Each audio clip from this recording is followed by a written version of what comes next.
Hey guys, what's up? I wanted to do a video today on a question I'm asked pretty frequently, especially as of late. And that question is, in my opinion, are video games worth $60? Is that too much? Is that not enough? Vice versa. If you have not watched them yet, Pat the NES Punk and Smash JT both did videos on the same subject, which I think is why I've been asked this question. But I'm going to go ahead and do a video on it and give you my intake. Um, when I'm looking at something like $60 for, say, Breath of the Wild or Mario Odyssey, that's definitely fine for me. Those are games that I already know I'm bought in. I'm already all in on that. I already know they're going to be good, that I'm going to enjoy them. So I don't even really do my homework on those. And let me try to take you through my process of how I determine whether something is $60 or whether I even buy anything in general. And I think you should follow this too if you don't already do it. So when Nintendo has a first party franchise release, being for me anything with Link, that means Hyrule Warriors, Triforce Heroes, anything, man. Any new Zelda, Breath of the Wild, obviously. And anything with, like, Mario, I'm pretty much already bought in. Even, like, with the new tennis coming out, I'm probably going to go ahead and buy it just because I'm such a big fan of it. And I'm never really dissatisfied with it. I'm always happy with the product that I get for the most part. I really can't tell you a game that I've gotten for like $60 that I've hated from first party. So, same with like in April, God of War 4 comes out. I'm going to for sure get that because it's God of War. I love God of War. I've played them all, and I'm just super into them. So I don't need to watch videos on them. I don't need to see screenshots of them. I don't need to read articles about them. Matter of fact, when I am into games like that, when I'm into something like, say, Mario Odyssey when it was coming out, I'm not going to look up anything on it because I don't want to know anything about it. I don't want to watch gameplay on it. I don't want to see screenshots, and I don't want to read articles. I just need to know this is when it's going to come out, and I'm going to get it. That's all I need to know. I don't want any spoilers. I want to play the game. Just here we go. I'm playing it. So, that leads me to my other point. If you're going to buy a game that's random, like, say, I can't really talk retro here. I'm only talking new games. And I'll get to retro in a second. If I'm going to buy Horizon, okay, or I'm going to buy, even with how they've been, a new Call of Duty or something like that, I'm going to look up gameplay, I'm going to look up screenshots, and I'm going to read maybe articles about it. Usually I can just watch gameplay, and then I know if I like it or not.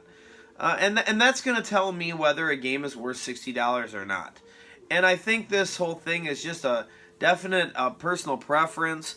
It depends how important video games are to you. Maybe you're a movie guy and you don't mind paying $60 to see a new movie that came out. Me, video games are very high priority. They're what I do in my spare time. I don't watch a lot of TV shows. I don't play any sports anymore. And I'm just working, and when I have free time, video games are what I like to do if I'm not hanging out with my family. So, I'm okay with paying whatever for it because it's all I do. I also don't smoke cigarettes, and I also don't drink alcohol. So my money, I don't really do anything with it other than if I want a video game. So, that's just my hobby. It's what I'm into, and it works for me at this age.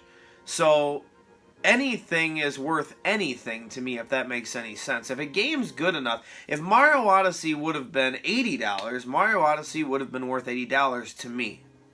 And I think it's all a personal preference with you. And some people like to say, okay, well, how many hours is this game worth? See, I don't really do that.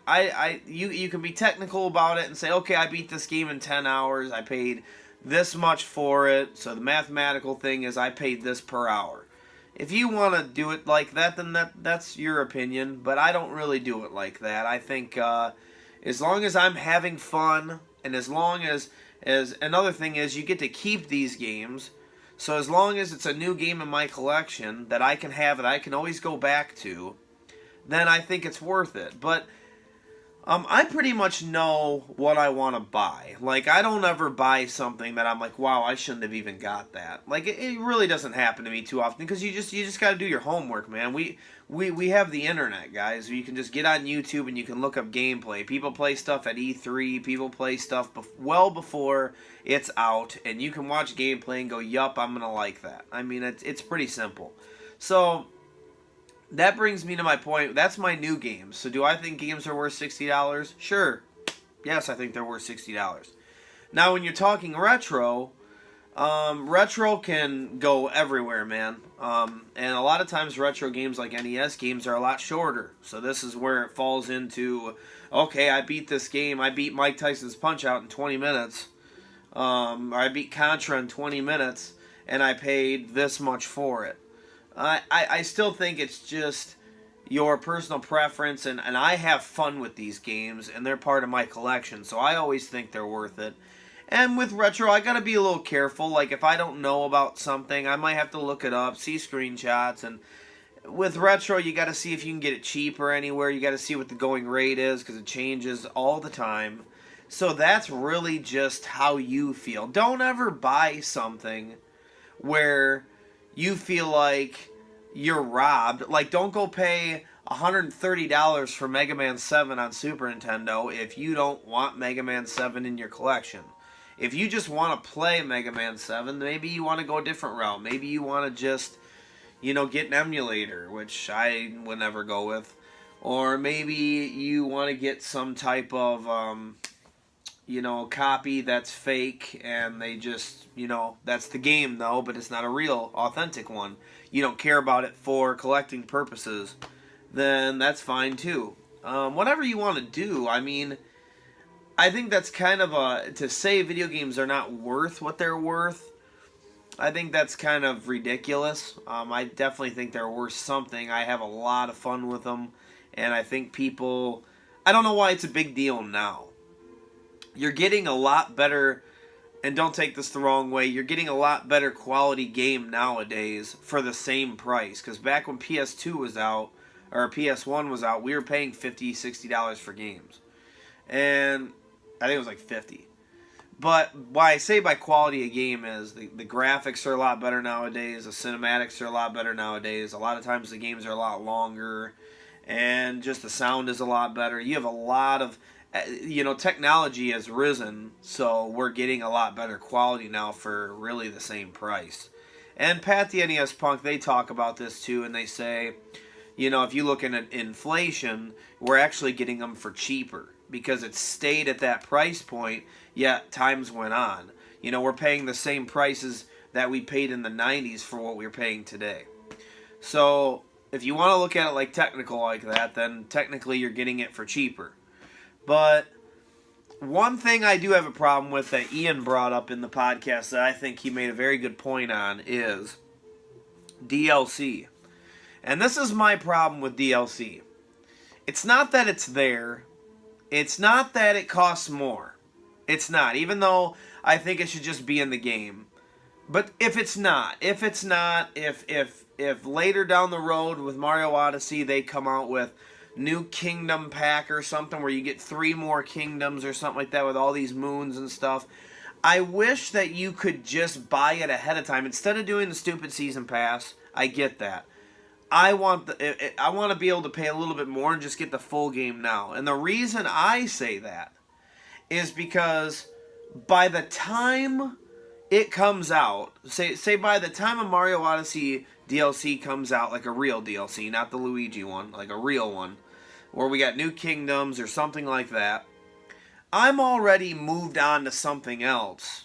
And I've got such a backlog in games over here that I don't really have time to constantly go back to Mario Odyssey or Zelda Breath of the Wild. I still haven't played the 3rd DLC for it because, dude, I'm trying to get other things done. And I'm kind of out of it now. Now when I get back on Zelda and I buy the Champions Pack, I'm going to have to remember the controls. I'm going to have to remember how to do everything. Yet I'm sitting here fighting fucking Lionels, and I'm doing something difficult. Like when the Master Trial came out, it's difficult and I can't even remember how to play the game because I'm not playing it anymore. It makes you almost want to wait till all the DLC's out and just play your backlog, and when everything comes out, buy one pack that has everything in it. Kind of like I did for Fallout. I hadn't played Fallout, and when Fallout had everything in it, that's when I played Fallout. And with Skyrim, that's what I would do if I played Skyrim. I would just buy the one with all the DLC on it. So, that's what I wish they would do with DLC. That's my only gripe. Is I don't like how, like with Call of Duty and stuff, it works. Like, oh, okay, a new map pack. Cool. I'm still playing it. It's fine, you know, but for games that you get done with and they want you to go back to it, I mean, we're talking like, sometimes this DLC is coming 6-7 months later. Like, I don't want to go back to the game. I don't even have any drive. It's hard to be excited for the DLC because I don't have that drive to go back to it anymore because I'm already on something else, and then I'm on something else, and then there's something else coming too. For instance, I'm playing this backlog of games trying to get my 2018 games done, yet God of War is coming out here in April coming up. I mean, I don't have time to really go back to Zelda. I don't really have time, so I don't know when I'm going to do that, and it sucks because I'm missing out on part of the game. But it's like, I can't keep postponing everything, and it becomes like stressful, and games should never be stressful. It should never be like that, but you feel like you're missing something. It's almost like if you were into movies, and you were going to buy some movie, and then they came out with a new movie that had, you know, extended, which they do this actually, which had all this extended cut stuff on it, and you're really into the new, let's just say, Star Wars, and they just added another hour or two of an extended cut, and now you fucking want to buy that one, but you're already watching new stuff, and you're already maybe not watching Star Wars anymore. Like, you were into Star Wars when it came out, you went the weekend it was out, and now your drive's kind of gone. That's the problem I have. I don't really have a problem with $60. I don't have a problem with any price that it is. If they want to put a $100 price point on it and I get all of the stuff, I would probably do it if it's good enough, if the game's good enough. But it's just, it's a fine line there. It's everybody's got a different budget though, man. Everybody's got different priorities. Some people care about gaming, some people don't. Some people are extremely casual. Some people are very hardcore. With me, this is like all I really do for my activities when I have time for it. It works for me. Like, I'm recording a video right now as my son is taking a nap. You know, this is how I have to do things. So, video games are the only thing I really have nowadays until my kids get older. So, I don't mind paying whatever it is for it to, you know, have something to do. But, you know, if you have all the time in the world and you're some younger kid and you're just in high school or something like that, maybe the prices are killing you because you want to play all these freaking games. I mean, I don't know what to tell you then. I mean, we were all there once, and I mean, I guess you're just going to have to kind of prioritize which ones you want to play, or because the days of renting games are over unless you go to GameFly. You can try that GameFly deal. Maybe that's really worth it, and that's an easier way for you to play your games. I don't know. So, that's my intake on it, guys. Yes, I think they're worth $60. I think they're worth $100 if it's good enough. So, DLC, though, never been about DLC. I'm not a big one on it. I mean, I think it's fine that it's there. I don't like how they do it. So, don't misconstrue that. I like DLC. I just don't like how they do it, how they give it to us. It's so slow. When I just wish, the game's hot, give me everything now. So, that's my intake on it, guys. I have another little update here. I'm going to be changing my name because DDenny29, first of all, doesn't even match what I have on Instagram, so that's another problem. But I've been thinking about changing my name to something that people could remember better, because I constantly get asked, oh, how do you spell your name, and how do I find your channel, and then it just doesn't sound, it's not catchy, DDenny29. That's just the name I've always went by on every console I've ever had. So that's why I went with DDenny29. I'm thinking about changing it. I will let you know If you think DDenny29 is annoying and you can't really remember it and things like that, then let me know in the comments. Say, yeah, I do think you should change your name to something more catchy. Because, I've looked around, and just when I'm watching other people's channels and stuff, yeah, they have a lot more catchy stuff. And I just want something that it's easy for somebody to remember. Like, oh, yeah, that's Dan. Because a lot of people don't even know that, but DDenny29 is just Dan Denny29. It's my name. It's very simple, and 29 was always the number I had in sports. So that's just a little update for you guys. I'll probably be changing that soon, so if you see a change, just be like, whoa, and know that it's me, and I'm going to change the picture. But that Instagram thing is a problem.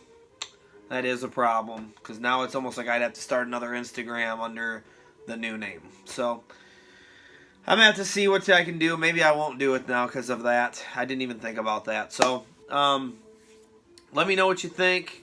Comment in the bottom. Let me know what you think about the $60 price point. Do you think it's too much? What do you think about the DLC? Do you mind how they do it now? Do you wish they would do it the way I'm saying? Let me know. I'll see you guys later, man.